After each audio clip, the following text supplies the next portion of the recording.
Hi, my name is Jonathan Dickstein.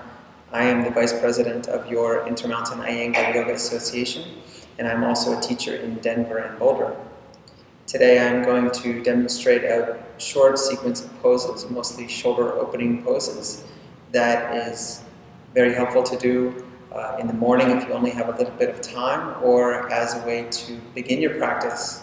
Because if the shoulders are stiff, opening them will certainly help a wide variety of other poses.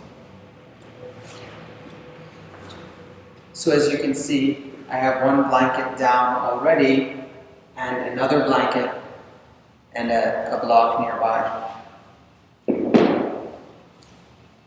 The majority of these poses will be done in Vajrasana, so thunderbolt pose with the knees together and the feet together. This pose can be a little difficult or tricky sometimes with sensitive knees, so I have another blanket passed behind the knees and make space in the knee joint. If this is completely impossible or difficult or painful for some reason, then you can sit on a chair and then have another support, another chair in front when we do some of the asanas with the head going forward. So the first one from Vajrasana is Paschima Badanguliasana. So Paschima is the back or the west, and I'm going to Badanguliasana. I'm going to bind fingers. So binding the fingers behind the back, I roll, stretch, straighten my arms. I pull the arms back and start to lift them up. All the while keeping the trunk upright and not distorting the trunk for the sake of lifting the arms.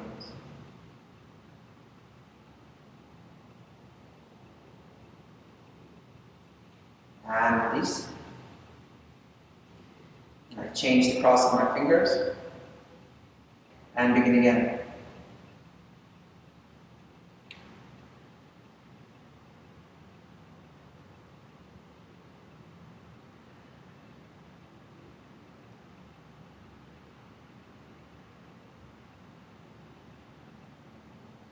And release. So you're more than welcome to repeat these poses or do them for longer. That's up to you how much time you have in your practice. Urdhva Badanguliasana. Urdhva is upward and Badanguliasana is binding the fingers. I turn the palms out this time and take my arms out and up.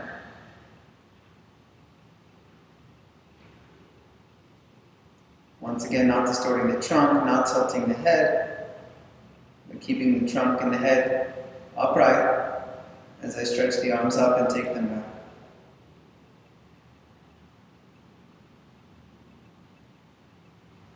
And release. Then changing the cross of the fingers.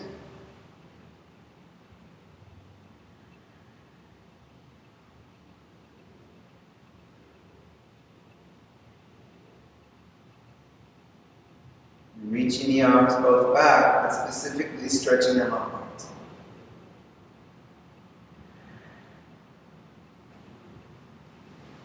So in any of the straight arm variations, if you can't straighten the arms, you certainly can take a belt and pass it around the wrists or the forearms. If you don't know how to do that or aren't familiar, then you ask your teacher and they can certainly help you put that belt in place. Next is Paschima Badanguliasana, behind the back, but now from the forward position. Adho Mukha Vajrasana, downward facing Vajrasana, or it's sometimes called Yoga Mudra Vajrasana, yogic seal, taking the head to the floor. So when I go forward, if I can't take my head down without my hips lifting, then I use a brick under my forehead. Otherwise, coming to the floor, interlocking the hands, rolling, stretching, straightening off the arms, pulling the arm bones back as I lift my arms up away from the lower back. Be sure to breathe, be sure to be relaxed in the face, even as you stretch the arms immensely and begin to bring them overhead. And release. And change the cross. Begin again. Roll, stretch, straighten, and lift.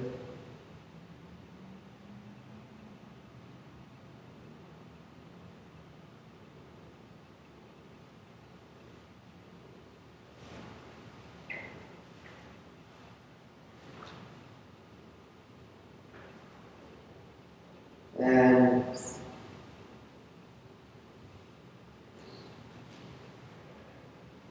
sitting back up. So Gomukasana, go, the cow, mukha, the face of the cow pose, just the arms. So from upward arms, one arm behind, the other arm stays up as I reach for the fingertips, or if I can't reach the fingertips, then using the belt between the hands. You do this in the morning, the shoulders are a bit stiff. Don't be aggressive with the shoulders, just relax the shoulders and take whatever opening that comes. And switch.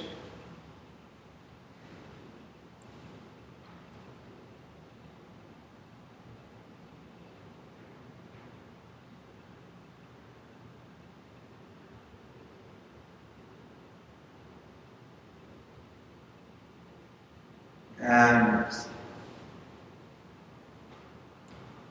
So the next version is going forward in Adho Mukha Vajrasana, binding the arms and going side to side. So once again, Yoga Mudra Vajrasana. Interlock, roll, stretch, straighten. And then I take my arms up and out to the right. Not lowering the arms, keeping the arms up towards the line of the shoulders or as high as possible when I take my arms to the side.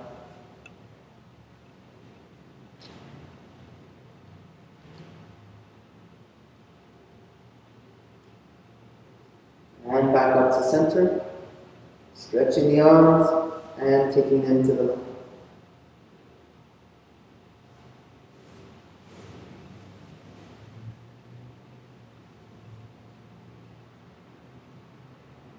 And back up.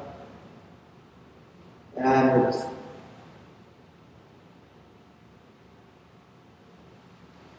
Now once again, changing the cross of the fingers. You'll watch from this angle the position of my head, my trunk, and my hips. So I take my arms up and bring them out to the right with my head staying neutral, my hips neutral, but my shoulders turn a bit and my ribs turn a bit.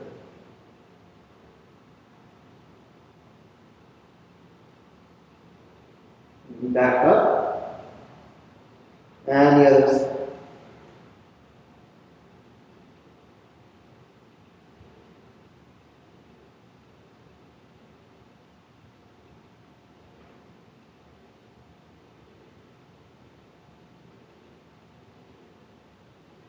And up. And release. The last arm variation is Paschima Namaskarasana. So, Namaskar, position the hands together but behind the back.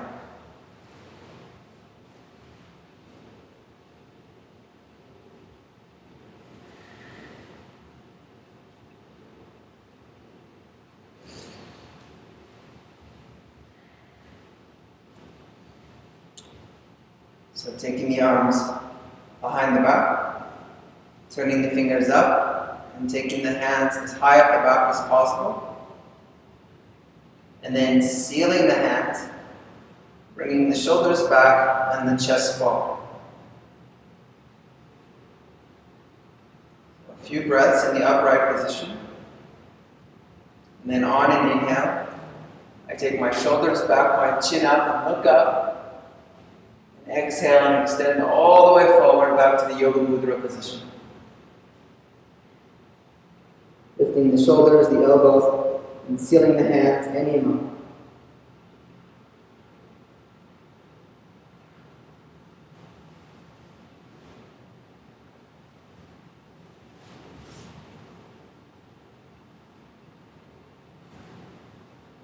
And on an inhale, rising back up.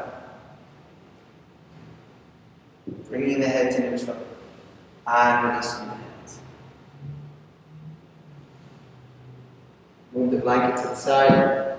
And come right up to Uttanasana. Just to spread the toes. To spread the feet. And stretch the backs of the legs.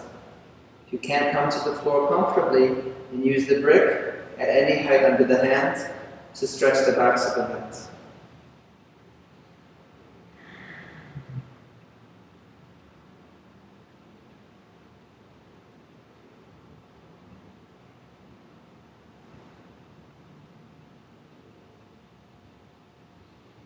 And then Adho Mukha Svanasana, downward facing dog pose.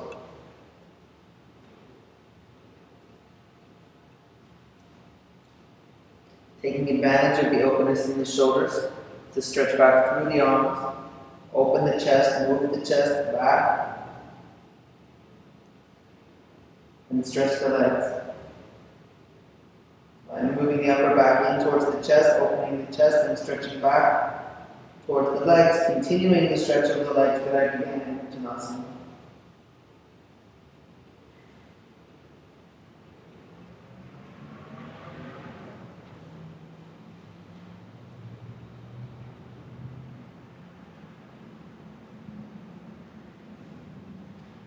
And then resting Virasana, big toes together, knees wide, head down, arms down.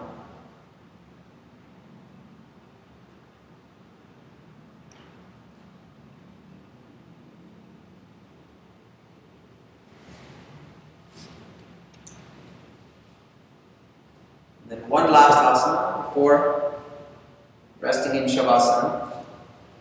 Supported Setubandha Sarvangasana. So Setubandha is forming the bridge. Sarvangasana, all body pose. So I have the brick, ideally in this orientation, the high orientation, vertically, longitudinally.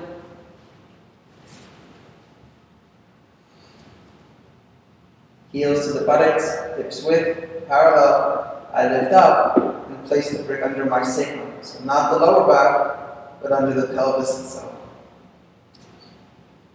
I interlock my fingers like in Paschimabhadanga Vyasana and roll my shoulders under my back.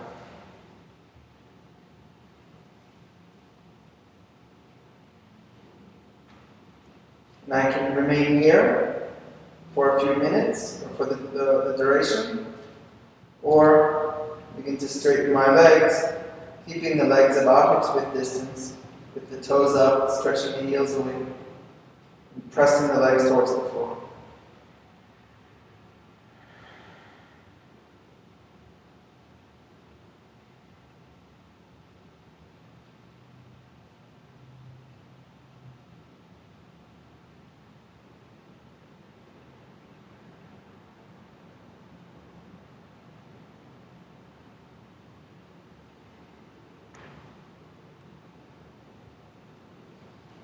I bend my legs one at a time, lift my hips, lower the block to the lowest height sideways, and tuck the buttocks underneath, lengthening the lower back, and just pausing at this halfway point.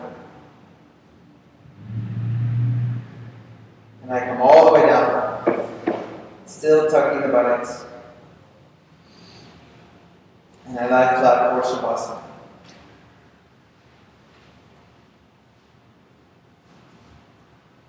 Corpse pose.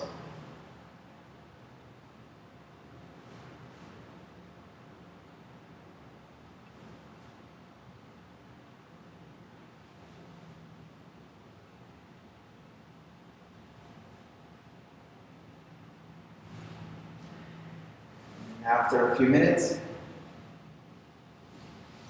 rolling to the side and pressing back up.